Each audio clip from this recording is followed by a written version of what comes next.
This is our league, and this is your league. From the 55-yard line on CFL America Radio and the Sports History Network.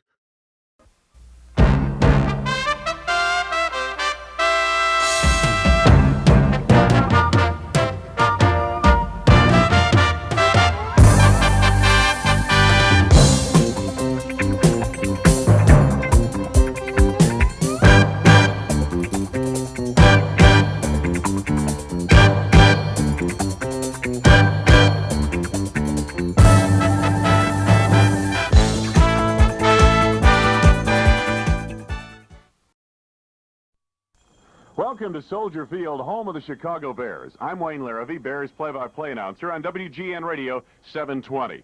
Along with Bears Hall of Famer Dick Butkus, now a color commentator on WGN. You know, Dick, broadcasting from our perch here high atop Soldier Field, we've seen some of the greatest moments in Bears history. That's for sure, Wayne, and I was fortunate enough to be part of that history on the field.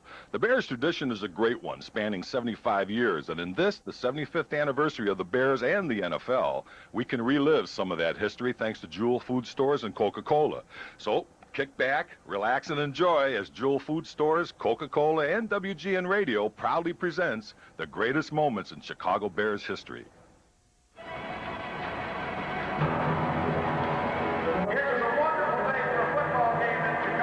75 years of Chicago Bears football. It's the legendary Papa Bear. It's the Bruise Brothers.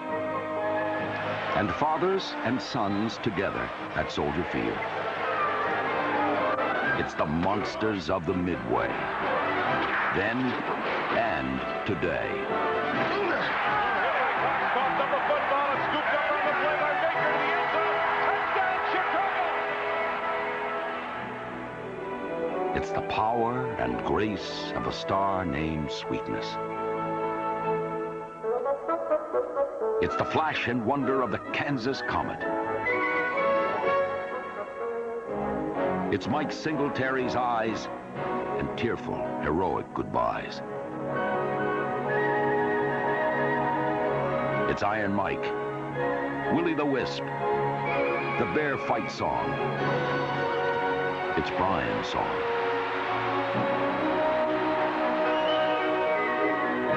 It's the class of the great Sid Luckman and the sass of the undaunted Jim McMahon.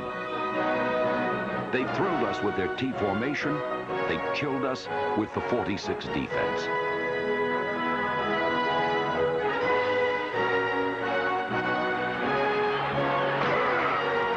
They were true warriors. They pointed the way, and we followed. This is the story of magic moments, milestones, and memories. 75 years of Chicago Bears football.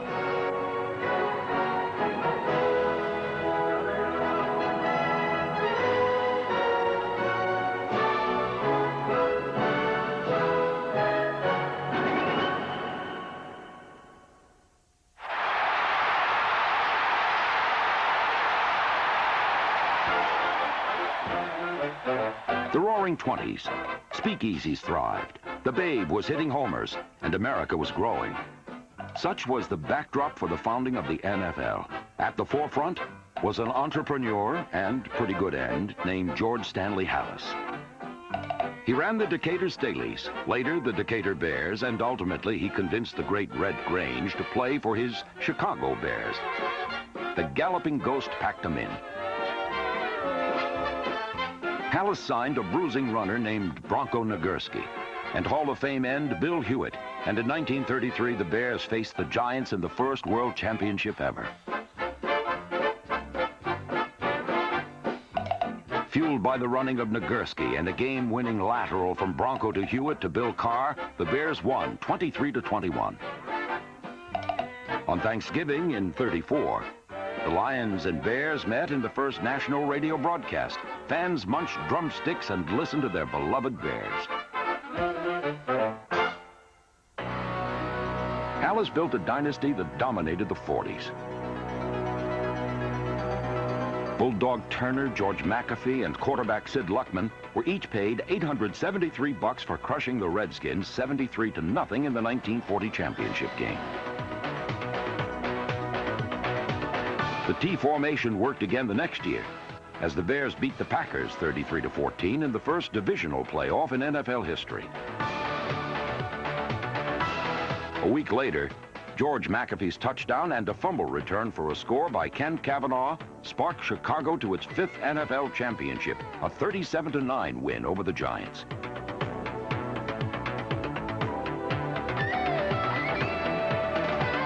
The Bears were champions yet again in 1946 as Sid Luckman picked off passes and scored the game winner on a bootleg play called Bingo Keep It.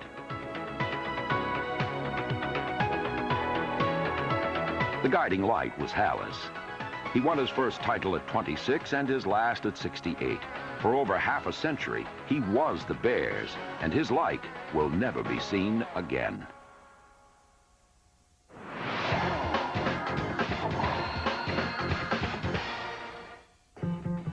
Back in 1925, Red Grange began what was to become a lasting legacy of great Chicago running backs. 5 years later, the Galloping Ghost was followed by a wrecking ball named Bronco Nagurski. While Nagurski ran over the opposition, Willie Gallimore sidestepped them. For 7 seasons, he was a cat-quick escape artist who came to be known as Willie the Wisp.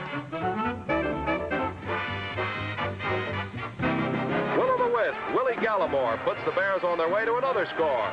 Willie Gallimore reverses his field,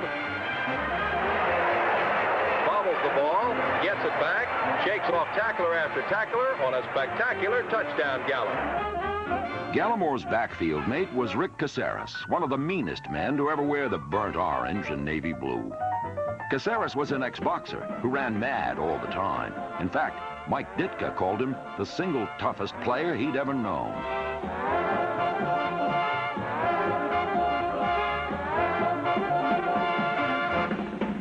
In 1975, a rock-hard runner from Jackson State suited up, and the rest was history.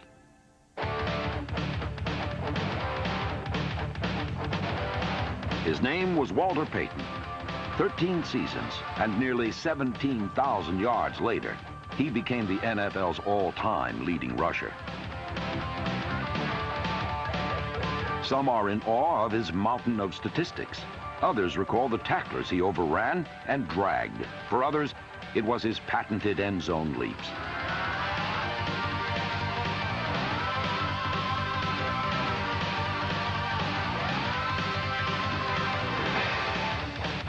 When asked what his fondest memory was, Sweetness said it was this 1975 journey against the Saints, the centerpiece, a run he called the finest of his career. You didn't have to be a back to be a great runner in Chicago. Take Bobby Douglas, for instance. In 1972, he set the NFL record for rushing yards in a season by a quarterback when he reeled off 968, a mark that still stands to this day. The longest run ever at Soldier Field was this 80-yard score by Neil Anderson against the Packers in 1988. Toss Anderson looks to cut it back, now bounces to his right. He's crossed the 35 to the 40, shakes it on the defender, the defender, he's turning left into the clear. Neil Anderson to the 30, being chased by Dave Brown to the 20, down the left sideline to the 10 to the 5, touchdown! In 1965, rookie Gale Sayers turned in the greatest single-game performance ever.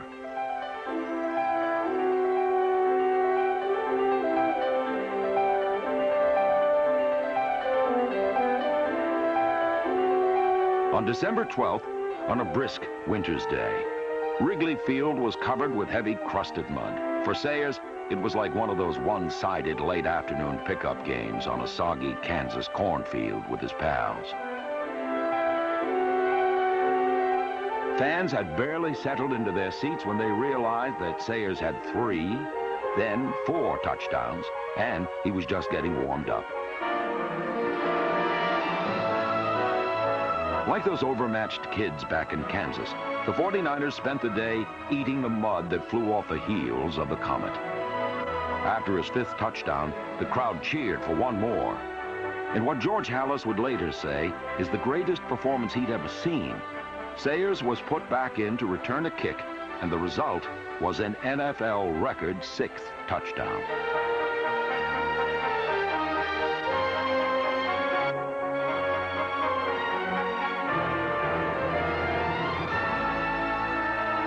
In the mud, a rookie became a legend.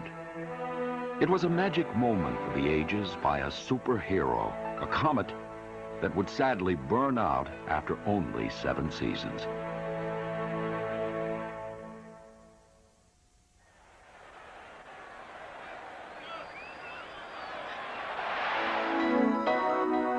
Glorious seasons, a Hall of Fame career that helped change the face of professional football and shape the life of Sid Luckman. Wherever my success has been, there hasn't been anything in the business world or anything I've ever done that can possibly equal the thrills that I have enjoyed in football. The thrills began in 1939. When Bears head coach George Halas drafted Luckman out of Columbia University to run one of football's most revolutionary offenses. As a quarterback in Halas's innovative T formation, number 42 threw for more than 14,000 yards and 137 touchdowns, both Bears records that still stand. In just his 2nd season, Luckman led Chicago into the 1940 NFL championship game against the Redskins, a team which had beaten the Bears 7-3 just 3 weeks earlier. George Preston Marshall, the owner of the Redskins, came out with these glaring headlines that the Bears were front runners, the Bears were crybabies, and Washington was going to destroy them. There was no way the Bears could possibly play against them. They'd beaten us once and they could beat us again. George Halas, being the great psychologist that he was, he took that newspaper and hung it up right in the dressing room, and he said, here it is. This is what the Redskins and the owners think about you. Is my opinion of you is that you're the greatest football team in America. My opinion of you got to prove it to yourself, which is very, very important. Prove it to your family and prove it to the fans of America. We went out on that field, and it was almost devastating. On the game's 2nd play from scrimmage, the Bears' George Wilson delivered the game's most devastating block. After Bill Osmanski's 68-yard touchdown run, Sid Luckman and the Bears continued to bomb the shell-shocked Redskins.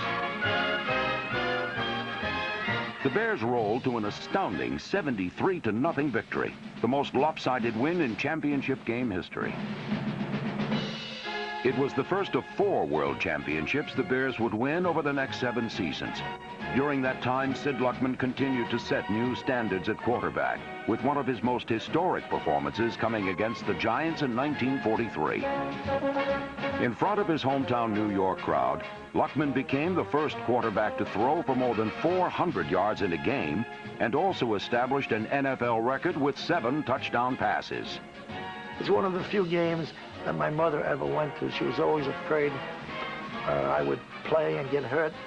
So I was running with the ball, and she's sitting next to my brother and sister. He said, please, Sid, give them the ball. Let them run with it. I don't want you to run with the ball. My mom was that way, and she refused to just go to many games, but she did go to that one. That made it that much nicer and that much more thrilling for me that she was there.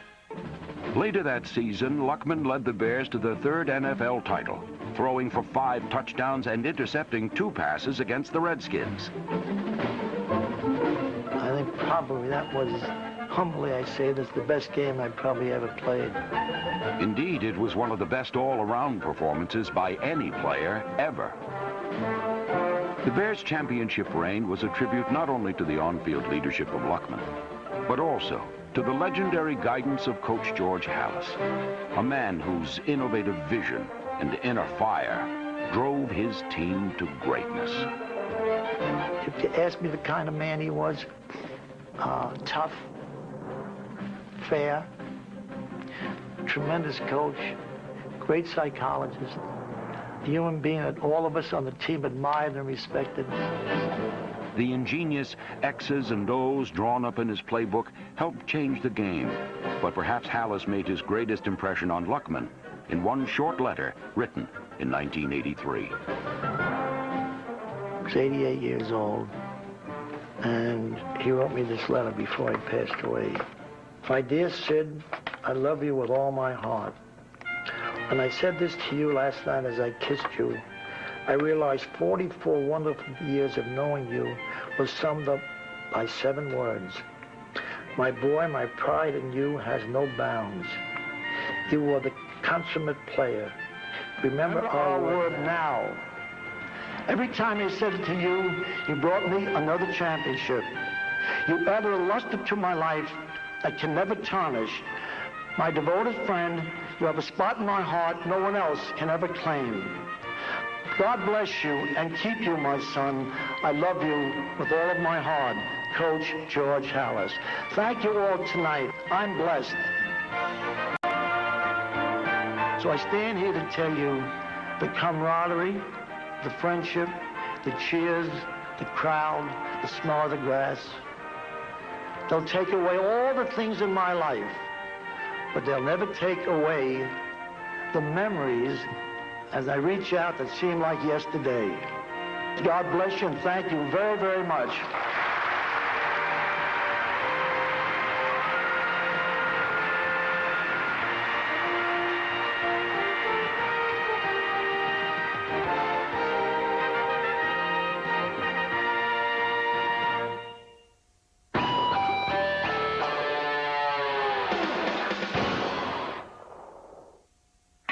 Speedy Feathers was a lean Tennessee rookie, often overshadowed by teammate Bronco Nagurski. But in 1934, he grabbed the spotlight by rushing for 1,004 yards, the first man ever in NFL history to crack the 1,000-yard mark. Fighting Irish quarterback Johnny Lujack got the hot hand 15 years later, when he set an NFL record by passing for 468 yards against the Cardinals. Lujack fired 6 touchdown passes, one short of Sid Luckman's mark set in 1943.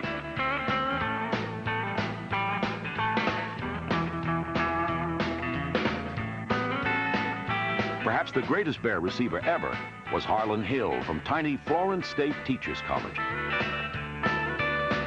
He was a lightning quick game breaker. And in 1956 against the Giants, he made the greatest catch in Bears history. When the Bears get the ball again, 65 seconds remain to be played as Ed Brown passes. Harlan Hill makes the catch of the year to complete an unbelievable comeback in professional football's most spectacular game.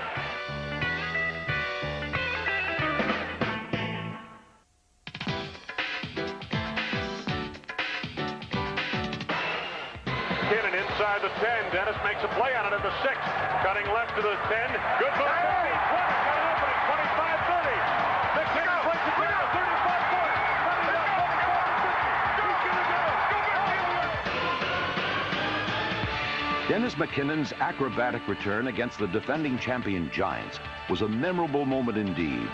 And in 1990, Johnny Bailey returned to punt 95 yards, the longest in Bear history.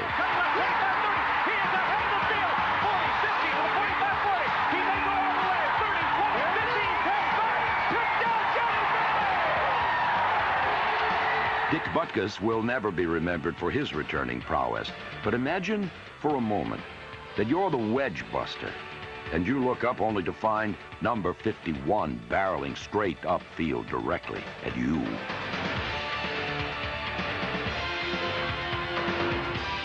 Perhaps Butkus should have allowed teammate Cecil Turner to handle the return chores. After all, Turner tied an NFL record by returning 4 kickoffs for touchdowns in 1970.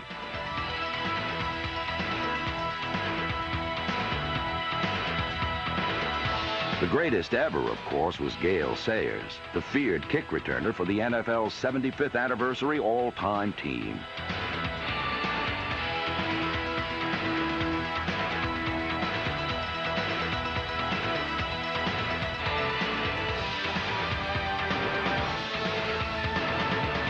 There have been many happy returns over the years, but none more amazing than Dave Williams' Thanksgiving gallop on the overtime kickoff in Detroit in 1980. We're underway here in overtime. Davey Williams at the 5, to the 10, to the 15, to the 20. He breaks through to the 25, to the 30. Coming to the near sideline. He's to the 40. He's to the 50. On the sideline. He's to the 30. He makes goal. He's going to win it. A kickoff return by Davy Williams. 95 yards. And the Bears win it in unbelievable fashion. Davy Williams, 95 yards. And the Bears are absolutely going crazy.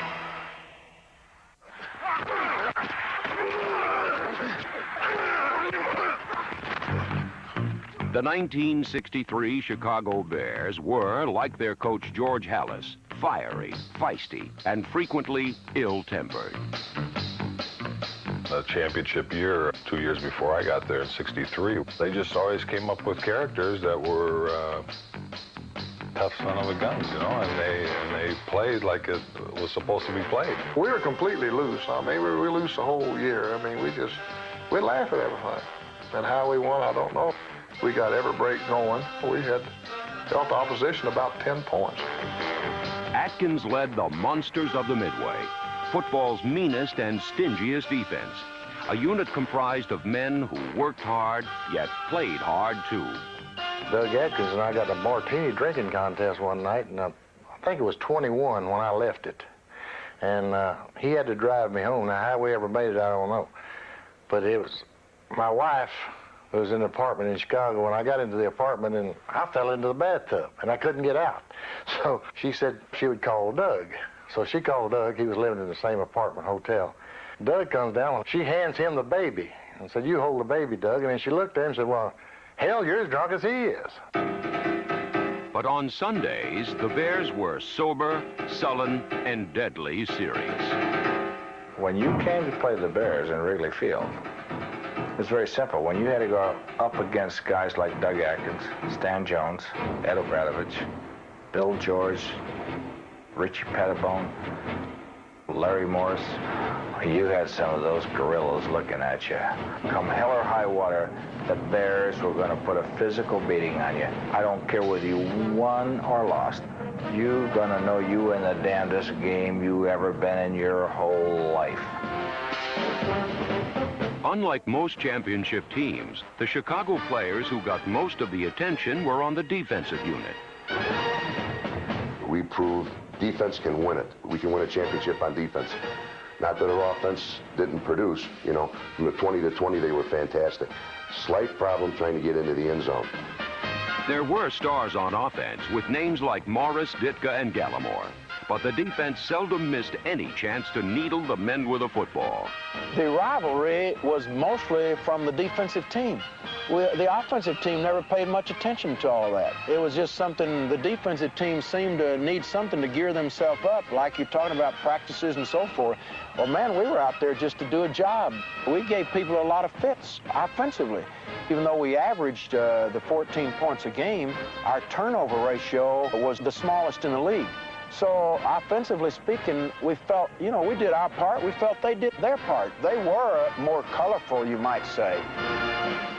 The Chicago defense was both colorful and lethal in the NFL championship game. Playing in the 9 above 0 icebox of Wrigley Field, the Bears beat the New York Giants 14-10 for Chicago's first championship since 1946.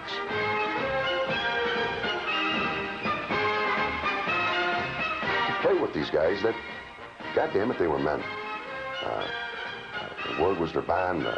They went on their football field and they knocked the hell out of people, and I'm so thankful that I had the opportunity to play with the people I did in '63. Great people.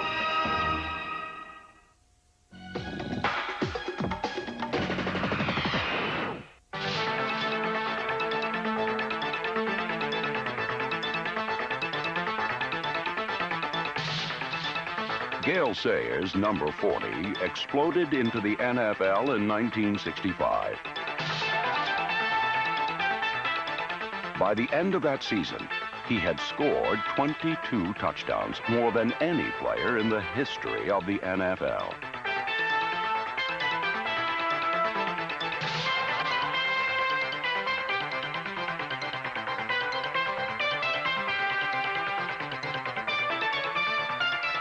For 5 years, Sayers' legs continued to pump.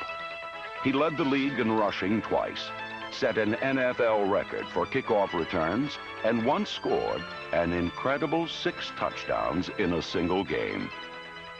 He's the only guy I think that could be running, stop on a dime, tell you whether it's head to tail, and not even break stride. What we remember about Gale Sayers are not certain games or plays. We remember the moves. Each one an original.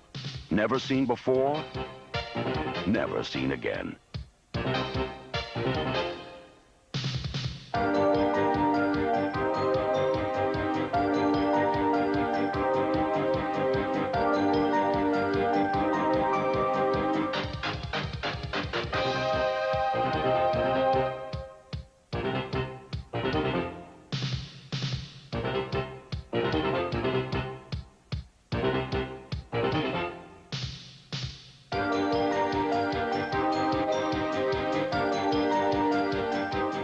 I've watched him put moves on guys coming up behind him, 4 yards away. No back has ever been able to do that.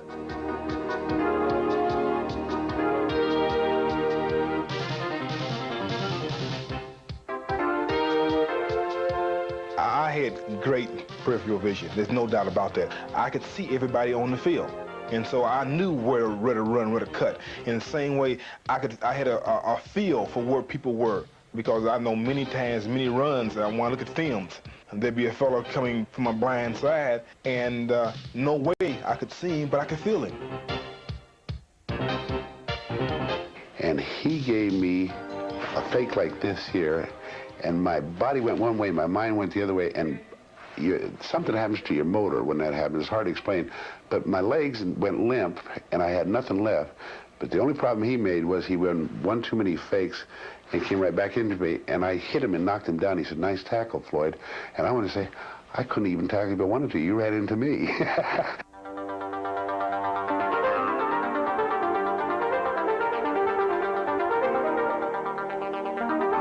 Gale planted the foot and went through these people, and I thought I saw him an amoeba-like, or paramecium, split into two things, and the defensive people went at the wrong one. Sayers' style, while beautiful, was deadly. In 1968, the dangers he so deftly sidestepped caught up to him. They say that once you get a knee injury, you should think about quitting, because a running back very rarely comes back from the type of knee injury that I had. But quitting, I wanted to prove that one could come back from a serious knee injury within a year. They say so many times, well, it takes 2 years, it takes 3 years to come back. I want to prove that you could come back, and as I said, I had one of the worst knee injuries ever. So next year, I think Gale Sayers came up with maybe the best performance of his entire life.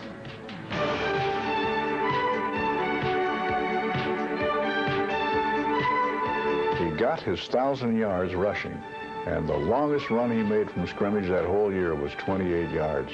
But he was determined to get that 1,000 yards, to do that job, and instead of being able to run around everybody, he just had to do it the hard way, inside in, and he did it.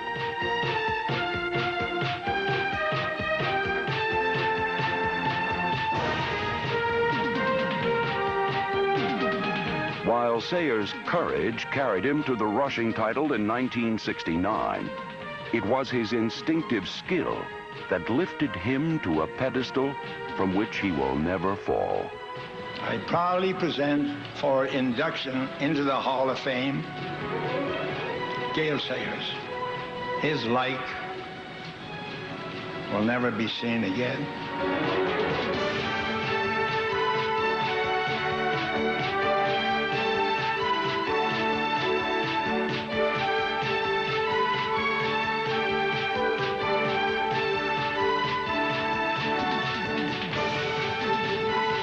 Gale Sayers' NFL career consisted of only 68 games. But in the eternal autumn of football memories, he remains undiminished, forever vibrant and free. A comet sighted by all who study the firmament of football.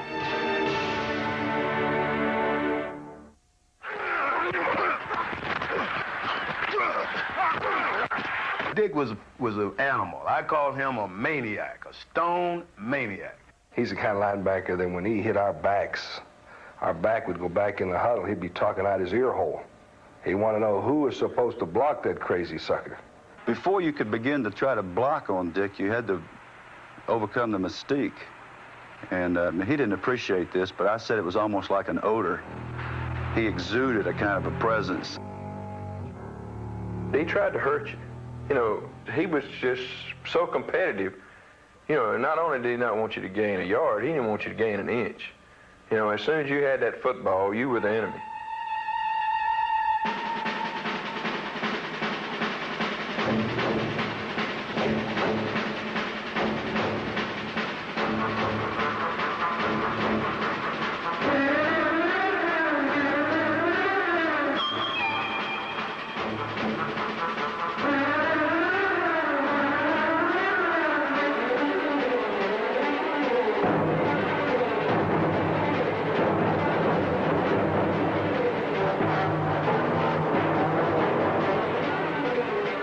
Butkus played football with a religious fervor, with an unrelenting obsession not only to excel, but to dominate and demoralize.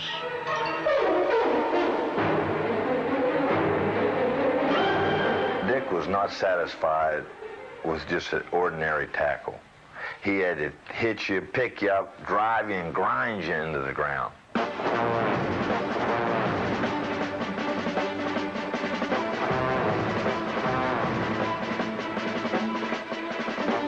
Dick Butkus football was never a game, but a street fight. A place for all-out, no-holds-barred warfare.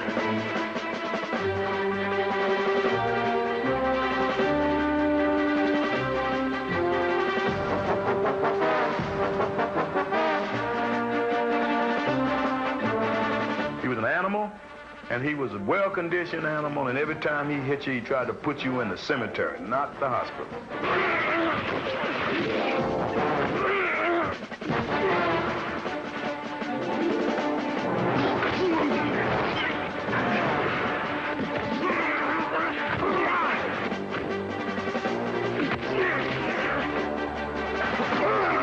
Butkus was the most destructive defender in the game.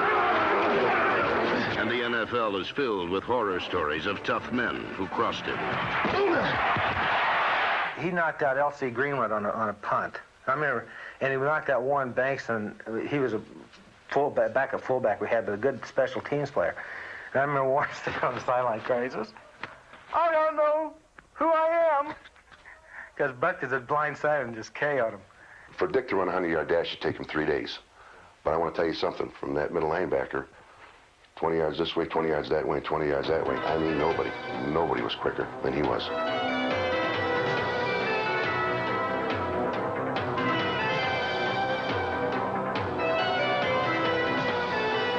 He made a lot of interceptions. If he was told in pass defenses to be in a certain area, I mean, he was there. He had great hands. The man was unbelievable. His whole damn life was football. Forget about it. Wasn't driving a pretty car. It wasn't going to the local bar and pounding your chest, I'm the greatest. It was the opposite. You know, I'm really not the tough, macho guy that was only during the game, and no matter how hard you try to explain that, sure you were, you know. So he's basically a pain in the ass. You know, again, I know him, and he's got a personality like a fried lobster. It was horrifying playing against him because he can intimidate literally an entire offensive team, and I mean good teams. We had a rookie center that was playing against him for the first time. And, of course, you remember Butkus grunted a lot and growled a lot when he was backing up the line. And we sent this rookie center in to play for us. And the first time he came off, his eyes were about like this. He couldn't believe what he was hearing from Butkus. Butkus had him intimidated. He hadn't even blocked him yet. Butkus dominated a game the way no other player ever has. He dominated officials. He'd take the ball away from the guy after the play and shake it in the official's face, and the official would point it their way. It was awesome. I was working, and Butkus came up to me, and he started to wave his finger at me. And I sort of smiled at him and I said, "Butkus," I said, "don't wave your finger at me." I said, "I'll bite your head off." He looked at me and said, well, if you bite my head off, you'll have more brains in your stomach than you will have in your head.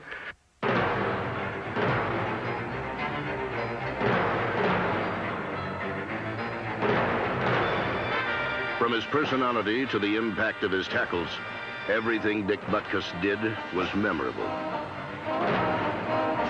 Although he played on only 2 winning teams, he did not lower his standards to fit the company. He was Moby Dick in a goldfish bowl.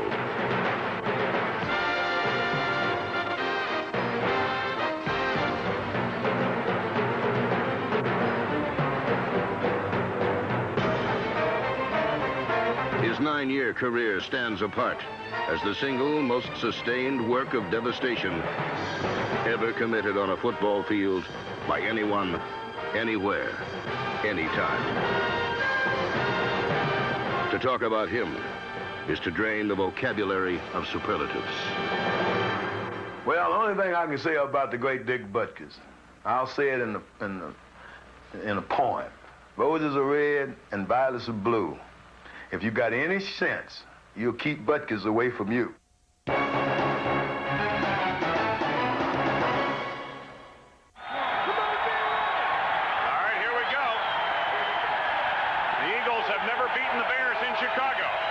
And they wouldn't this time either, as Tomczak and McKinnon got the Bears off to a lightning start. Gentry comes in motion to the near side, now turns back the other way, snap to Tomczak, rushes on. Tomczak has time, he rainbows the right side, McKinnon wide open ahead of the field, to the 30, to the 25, 20, 15, 10, 5, touchdown Bears!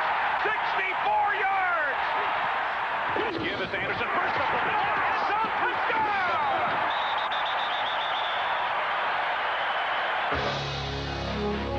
Illinois poet Carl Sandburg wrote, "The fog creeps in on little cat feet." In moments, Soldier Field was shrouded in an eerie, thick mist.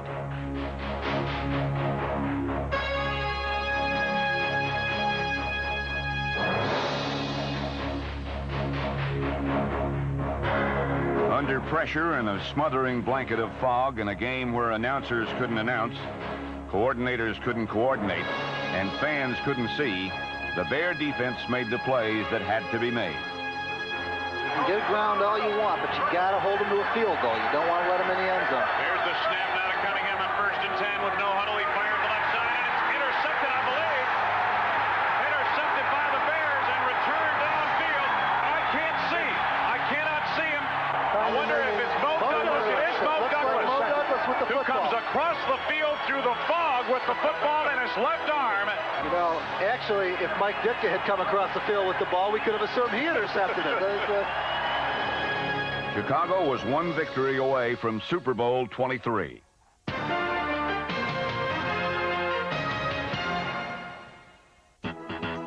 After 50 years of football, the Bears played their last game at Wrigley Field. The date was December 13th, 1970.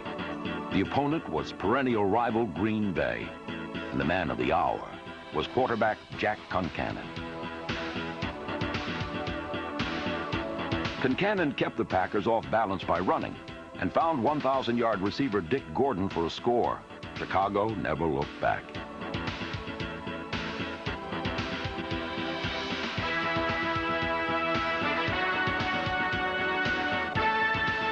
Jim Dooley's Bears rolled 35-17 and bid farewell to Wrigley in style.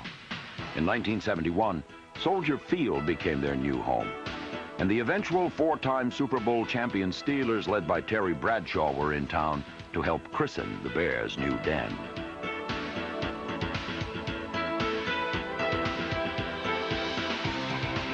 At first, it appeared that Chicago never should have cut the ribbon, but a big play by linebacker Ross Brubacher launched a comeback.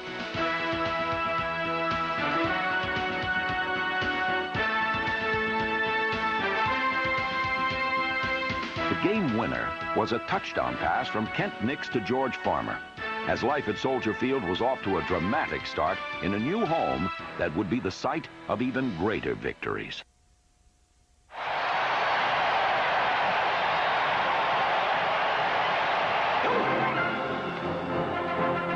If you prevailed upon Walter Payton To describe what happened on that memorable November Sunday back in 1977, he'd probably just say that his offensive line blocked exceptionally well. He might recall that he carried the ball 40 times, a workhorse on a gray, overcast day. If you questioned Hall of Famer Alan Page and the rest of the Viking defenders about what Walter did that day, you'd just get a shrug or a shake of the head. But if you asked the fans and Walter's teammates what he did, they'd tell you this. On November 20th, 1977, Walter Payton set the NFL record by rushing for an incredible 275 yards in one game.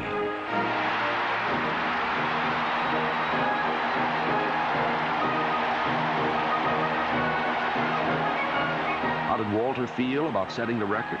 Well, he'd probably just repeat, "My line was sure blocking great that day."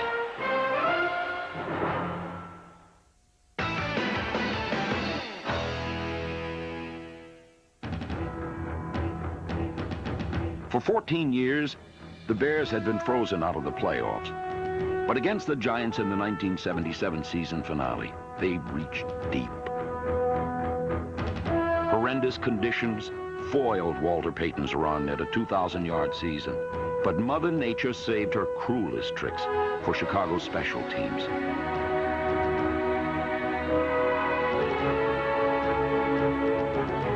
The Giants and Bears were tied at 9 at the end of regulation. A tie would eliminate Chicago from the playoffs. So like a pack of resolute sled dogs, the Bears moved out into the blizzard in overtime.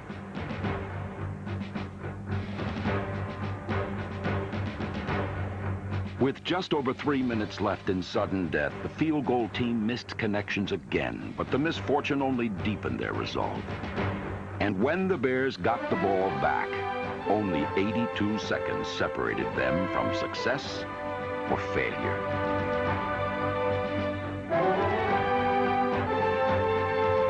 With 9 seconds left in sudden death, Chicago's fate rested once more on the leg of Bob Thomas. There's a snap. It's a good one. Thomas puts it in the air. It's good. It's good. The Bears are in the playoffs. The Bears are in the playoffs. The Bears are in the playoffs. Bob Thomas hits a 28-yard field goal, and there's jubilation. The Bears have overcome everything. And look down here. They're rolling on the ground here. We got Parsons and Neal wrestling on the ground in the ice here in jubilation. And the Bears, in the last seconds, have defeated the New York Giants in overtime, and they have captured a 12-9 decision here. And what a happy guy Bob Thomas must be right now.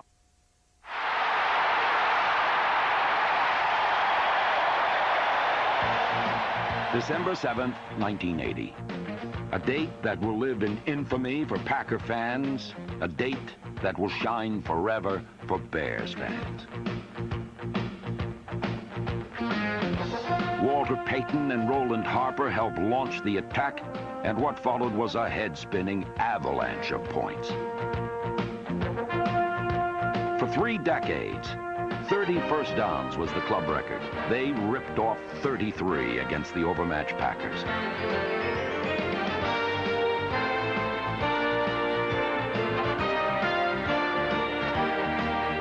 Quarterback Vince Evans completed over 80% of his passes, and the Bears scored an astounding 9 touchdowns. When it was over, the final score read, Bears 61, Packers 7. The most points ever scored by one team at Soldier Field.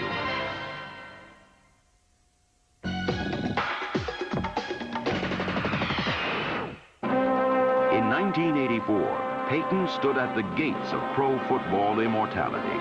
On a cool October day at Chicago's Soldier Field, this determined athlete entered a new world, one all his own. All right, here we go. McMahon asked for quiet. Second play of the second half from the 21-yard line. Walter needs 2 to break the record. High formation. Quick pitch to Walter. Looking for the record. Cuts back. He's got it. He's out of it at 25 to the 26-yard line. Walter Payton becomes the National Football League all-time leading rusher, surpassing Jim Brown. And that's the equivalent to Hank Aaron breaking Babe Ruth's all-time home run record.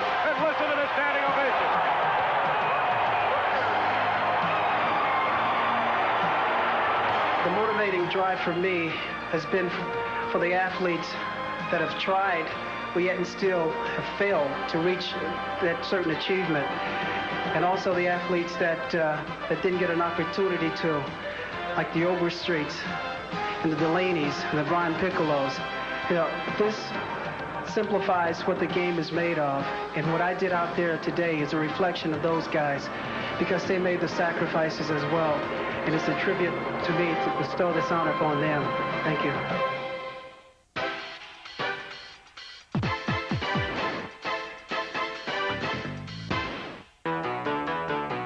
With starter Jim McMahon sidelined with an injury, the Vikings took a 17-9 lead, forcing head coach Mike Ditka to summon the tricks of his magician-like quarterback.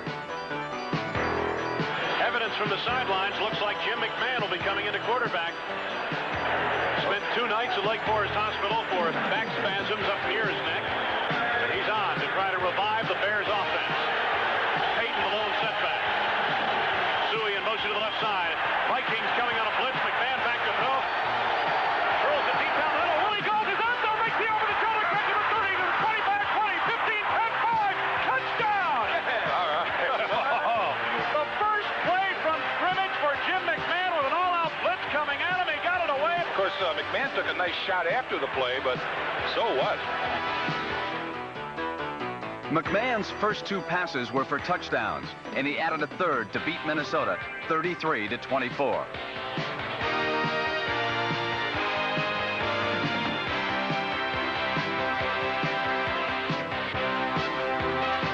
With a 3-0 record, Chicago had begun its methodical march toward New Orleans, thanks in part to a quarterback who prefers the war down in the trenches with the foot soldiers.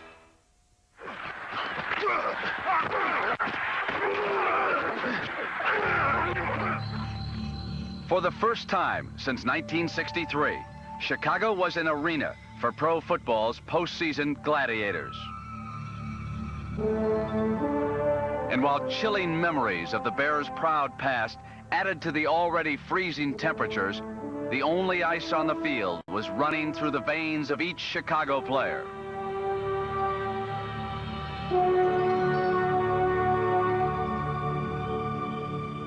Vendetta from his end zone.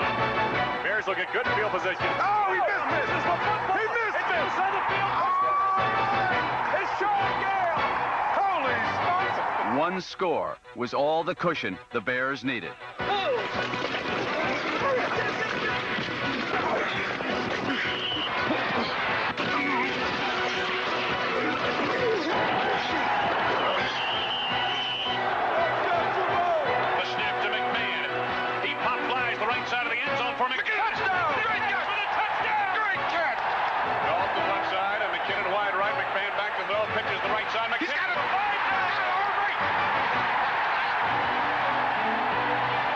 The Bears scored a convincing 21-0 shutout over the Giants, but their journey was still far from over. This is not the end of the road. I mean, there's work to be done. There's miles to go. That's the way the poem goes. We've got a little way to go yet. And I tell you, it's going to get better. Well, like I said, the best is yet to come. It really is. Soldier Field in Chicago, the NFC Championship, and a trip to New Orleans for Super Bowl 20. After 23 years of waiting, Chicago's dream of a championship was soon to become a reality. We got it now! The lucky ticket! Son, this is the greatest day. Woo, showtime, man. Showtime. This is what it's all about. This is for the World's Championship right here now. Let everything hang out! Am I right? Am I right?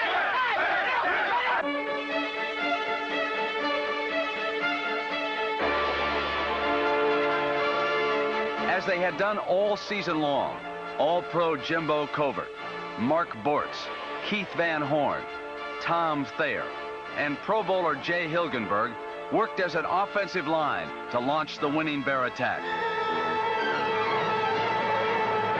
McMahon drops back to throw. McMahon steps up now. He'll take the throw. He wants to the 15, to the 10, may go all the way to the 5. The he puts the Bears on top.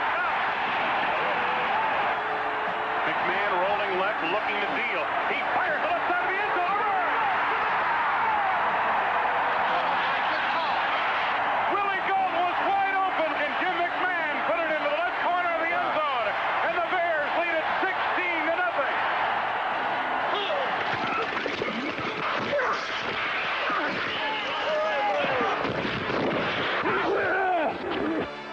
The Mad Dog Bear defense shut down the Rams' Eric Dickerson, then ended the game in storybook fashion.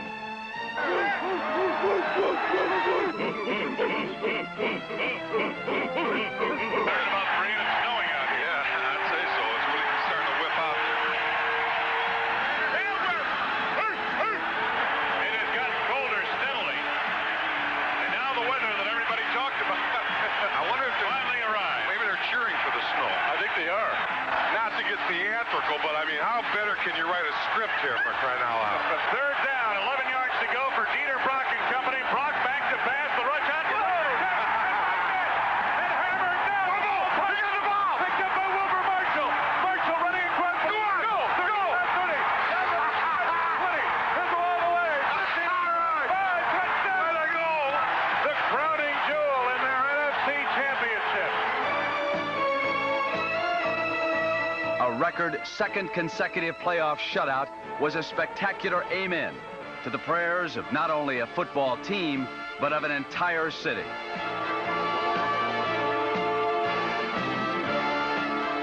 In dramatic style, the Chicago Bears had captured a championship, thus restoring their link with the team's legendary past under George Halas.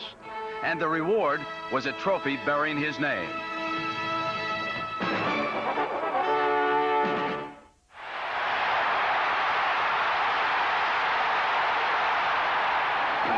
On January 26th, millions across the globe hung over their TV sets, and thousands of hungover Bourbon Streeters readied themselves for Super Bowl 20. The surprising New England Patriots and the mighty Chicago Bears squared off to determine who indeed was the NFL's best. Come here, get in here. What's going on? Hey, tone now. The tone right now. You belong here. You're the best. Let's do it. Go.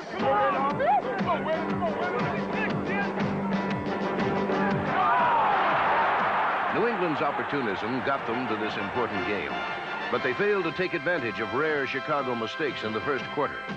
Still, they led 3-0, but not for long.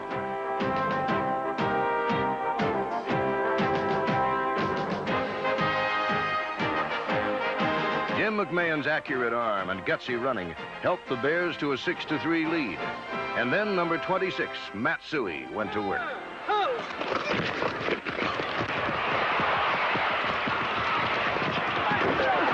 The Bears led 13-3 after the first period. And their punishing 46 defense, a unit that had shut out both the Giants and Rams in the playoffs, began to dominate. Number 58, Wilbur Marshall, helped sack Patriot quarterbacks 7 times, while MVP Richard Dent and All-Pro Mike Singletary, number 50, limited New England to a Super Bowl record 7 yards rushing.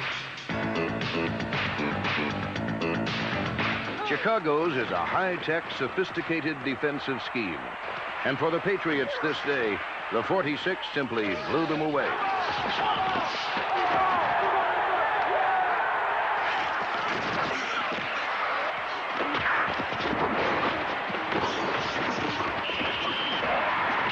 Historians may debate whether Chicago's defense was the best unit ever to play the game. But when Jim McMahon snuck in behind a crushing block by William Perry, number 72, no one could disagree that with a 23-3 halftime lead, the Bears had wrapped up Super Bowl 20 by intermission.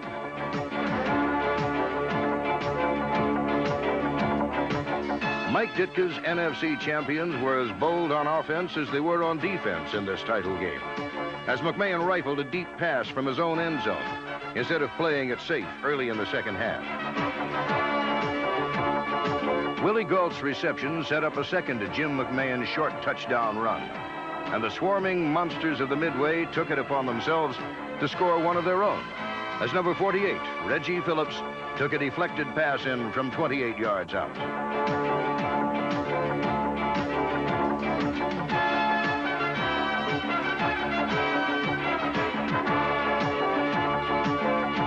The Bears totaled 3 touchdowns in the third quarter, a Super Bowl record, with the last coming courtesy of the man everyone came to see, His Immenseness, the refrigerator. William Perry's one-yard rumble gave Chicago an almost embarrassing 44-3 advantage. But for New England, there was one glimpse of glory left for them. An 8-yard score from veteran Steve Grogan to speedy Irving Fryer. It was only appropriate, however, that the Bear defense logged the final points in Super Bowl 20. And a safety, courtesy of Henry Waxter, provided the 46-10 final margin in a complete and total effort by the world champion Chicago Bears. When 1985 began, the Bears were on a mission. And in January of 1986, that mission was accomplished. George Halas smiled down from heaven, ear to ear. His beloved family had won their first Super Bowl ever. Ooh, boy, this feels good. Two sad notes, however, echoed after their impressive win. Walter Payton did not score a touchdown in the game. And soon after, defensive wizard Buddy Ryan would leave to take a head coaching job in Philadelphia. Nevertheless, Mike Ditka's Chicago Bears were indeed kings for a day. Hey, you wanted it, you worked for it, you earned it, and then you went out and took it. And God bless you. It's the greatest thing I've ever seen. I'm happy for every one of you. I love every one of you.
Last year, this guy bit my ear off, but it grew back. And then in '65, my finger fell off. Do you know in '71 I never wore any pads during the games?